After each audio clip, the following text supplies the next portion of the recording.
नमस्कार, राजस्थान समता मंच में आपका स्वागत है। जिला विधिक सेवा प्राधिकरण सचिव डॉक्टर शरद कुमार व्यास ने legal service unit for children प्रशिक्षण में दी विधिक जानकारी। वैकल्पिक विवाद निस्तारण केंद्र में legal service unit for children 2 दिवसीय प्रशिक्षण कार्यक्रम शुरू किया गया।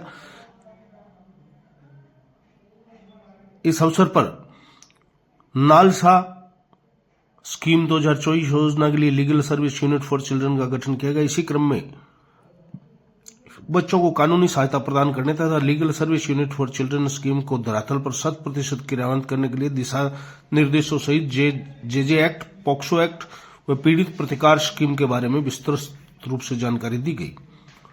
बाल संरक्षण इकाई एवं बाल अधिकारिता विभाग सहायक निदेशक सत्येंद्र पाल ने चाइल्ड केयर हेल्पलाइन 1098, जिला बाल संरक्षण इकाई पालनहार योजना, मिशन वात्सल्य योजना सहित बच्चों के सर्वांगीण विकास के लिए सहयोगी कारकों के बारे में विस्तार से जानकारी दी। राजस्थान की लुप्त कला एवं संस्कृति को संवर्धन, संरक्षण व प्रौद्योगिकी व नवाचार को प्रोत्साहन देने के उद्देश्य से आज मुख्य ब्लॉक शिक्षा अधिकारी कार्यालय में प्रचार प्रसार समिति व नियंत्रण कक्ष के अधिकारियों के साथ युवा महोत्सव के सफल आयोजन के लिए बैठक का आयोजन किया गया। और इसमें अब की बार क्या है कि जो प्रतियोगिताएं होंगी उनमें विज्ञान और डिजिटल मेला, समूह लोक गायन, समूह लोक नृत्य, एकल लोक गायन, कविता पाठ, कहानी लेखन, हस्तकला, वस्त्रकला, कृषि उत्पादक और जो राजस्थान की लुप्त होती जो कला है उनके संबंध में भी विभिन्न प्रकार की प्रतियोगिताएं होंगी। और हमारे ब्लॉक स्तर की जो टीम है वो बहुत ही रजिस्ट्रेशन के लिए अभी भी क्या है कि सभी जगह उन्होंने संपर्क किया है और इसके अच्छे परिणाम आएंगे। धन्यवाद। ओम दत्त सारण, सीबीओ चूरू। राजस्थान सफाई कर्मचारी भर्ती 2024 में मैत्र समाज के साथ हो रहे अन्याय के विरोध में अशोक पवार व प्रीत चामरिया के द्वारा चूरू नगर परिषद के आगे अनशन किए जाने के पश्चात आज जयपुर पहुंचकर राजस्थान सरकार के समक्ष विरोध जताया और जयपुर पहुंचकर भर्ती में हो रही धांधली, भ्रष्टाचार के बारे में प्रदेश नेतृत्व को अवगत कराया तथा संपूर्ण भर्ती को तुरंत प्रभाव से रद्द करने की मांग की। इस दौरान राज्य सफाई कर्मचारी आयोग के अध्यक्ष किशन लाल जेदिया के नेतृत्व में स्वायत्त शासन विभाग के गोविंद भवन में दोनों युवाओं का पुष्पमाला के साथ सम्मान किया गया। इन्होंने समाज की दर्द और पीड़ा को समझ करके वाल्मीकि समाज का रोजगार बचाने के लिए और चूरू नगर परिषद के प्रांगण के बाहर सत्याग्रह किया और अपनी वाजिब मांग कि वाल्मीकि समाज को सफाई कर्मचारी भर्ती में प्राथमिकता मिले। सरकार की हठ धर्मिता के खिलाफ इन नौजवान साथियों में एक इस तरीके का जुनून कि अपने प्राणों की आहुति देने के लिए सत्याग्रह किया और सत्याग्रह के बाद में यह सरकार और वहाँ का प्रशासन किसी भी प्रकार का कोई सकारात्मक रुख इनको नहीं दिखाया। आज उस बात को लेकर के और आज ये जयपुर आए हैं और जयपुर में अखिल भारतीय सफाई मजदूर कांग्रेस और राजस्थान सफाई मजदूर कांग्रेस के तत्वाधान में इनके आगमन पर और एक छोटा सा स्वागत प्रोग्राम हमने रखा है। मैं आशा करता हूं और इसी क्रम में पूरे राजस्थान के वाल्मीकि समाज के तमाम कार्यकर्ता लगे हुए हैं और कोशिश ये रहेगी कि जब तक सफाई कर्मचारी भर्ती में वाल्मीकि समाज को प्राथमिकता नहीं मिलेगी तब तक यह संघर्ष जारी रहेगा।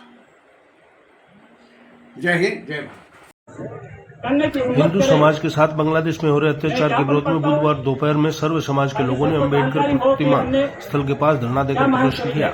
सभा के माध्यम से बांग्लादेश में अल्पसंख्यक समाज की सुरक्षा के लिए राष्ट्रपति और प्रधानमंत्री से अपेक्षा की गई।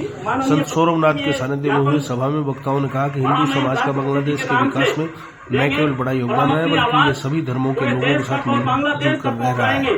मगर इसके बाद भी बांग्लादेश में हिंदू समाज के लोगों पर हुई घटनाओं ने दुनिया को हिला कर रख दिया है। वहाँ मानवता तार-तार हो रही है। वहाँ के अल्पसंख्यक समाज को अमानवीय पीड़ा का शिकार होना पड़ रहा है। ज्ञापन में बताया कि हिंदू समाज की बांग्लादेश में न केवल धार्मिक स्वतंत्रता के मौलिक अधिकार खतरे में है, बल्कि वहाँ एक गहरी मानवीय त्रासदी बन गई है। वहाँ पर मंदिरों, मूर्तियों और पूजा स्थलों पर हो रहे हमलों, हिंसा, धमकी जैसी बढ़ती घटनाओं से भौतिक और मानसिक उत्पीड़न, प्रशासनिक और न्यायिक उपेक्षा और स्थान मंदिर के संत चिन्मय कृष्णदास की गिरफ्तारी पर चिंता। सबसे नरसंहार चल रहा है। उससे पहले 1926 में एक बहुत बड़ा मोपला कांड हुआ था। उसमें भी सैकड़ों हजारों हिंदुओं को काट डाला गया था। महिलाओं की, मातृशक्ति की, हमारी इज्जत आबरू लूट ली गई थी। उनका शरीर नोच डाला गया था। इसका नाम नहीं ले रहा है। आज भी हम इतने लोग इतना प्रचार करने के बावजूद भी इतने से लोग हम इकट्ठे हो पाए हैं। बाकी समाज को पता नहीं क्या कौन सी नींद में सोए हुए हैं। लेकिन ये अब ये जान लेना चाहिए कि अभी अब नहीं जागे तो फिर कभी मौका नहीं मिलेगा। हो रहा है, लाखों करोड़ों हिंदुओं को मिटा दिया गया है, लेकिन हम है कि जागने का नाम नहीं ले रहे हैं। इसलिए अब बहुत हो रहा है। वो आगे आने वाले टाइम में भारत में भी होना संभव है, इसको कोई नकार नहीं सकता।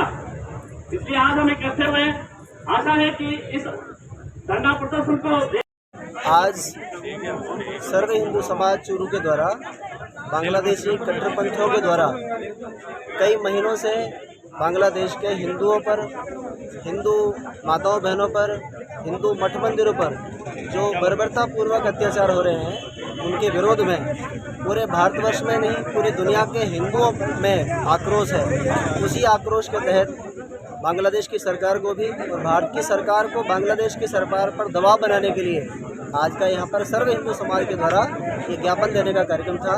सारे हिंदू समाज में हिंदू समाज पर हो रहे अत्याचारों के खिलाफ हृदय में अत्यंत आक्रोश है। उसी आक्रोश के तहत आज का ये कार्यक्रम किया गया है। आपका नाम? मुकेश कुमार।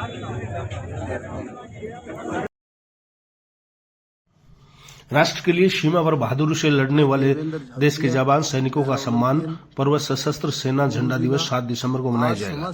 जिला सैनिक कल्याण अधिकारी कैप्टन नेवी कुंवर दिलीप सिंह ने बताया कि यह दिन हमें पूर्व सैनिकों, वीरांगनाओं और उनके आश्रितों को सम्मान देने की प्रेरणा देता है। देश के लिए सदैव तत्पर पर रहते, अपने प्राणों तक की परवाह नहीं करने वाले सैनिकों की वीरता, साहस और राष्ट्र की सुरक्षा के लिए प्राणोत्सर्ग करने वाले शूरवीरों के बलिदान का स्मरण करते यह दिन उनके परिजनों के कल्याणार्थ उदार मन से सहयोग करने का पावन अवसर है। देश के शूरवीरों तथा पूर्व सैनिकों के शौर्य, बलिदान एवं कर्तव्य निष्ठा का स्मरण करता है, जिन्होंने देश की सुरक्षा, एकता और अखंडता के लिए अपना संपूर्ण जीवन न्यौछावर किया है।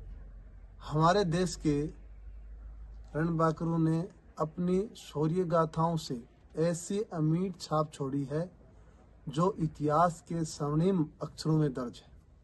आज का दिन हम उन्हीं वीरों को समर्पित करते हैं जो देश के प्रति अपना फर्ज निभाते हुए अपने परिवार की जिम्मेदारियां अधूरी छोड़ गए। चूरू जिले की प्रसूता भूमि के नागरिक होने के नाते उनके परिवारों के साथ खड़े होकर उनकी जिम्मेवारियों को पूरा करना हमारा नैतिक एवं सामाजिक दायित्व है।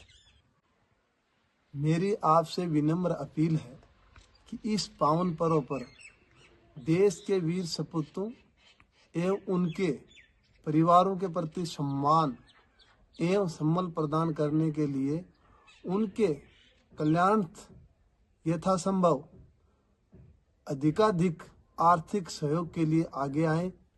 मैं देवेंद्र झाझड़िया, पैरा ओलंपियन, आप सबको सशस्त्र सेना दिवस, झंडा दिवस के सफल आयोजन के लिए शुभकामनाएं देता हूं। जय हिंद।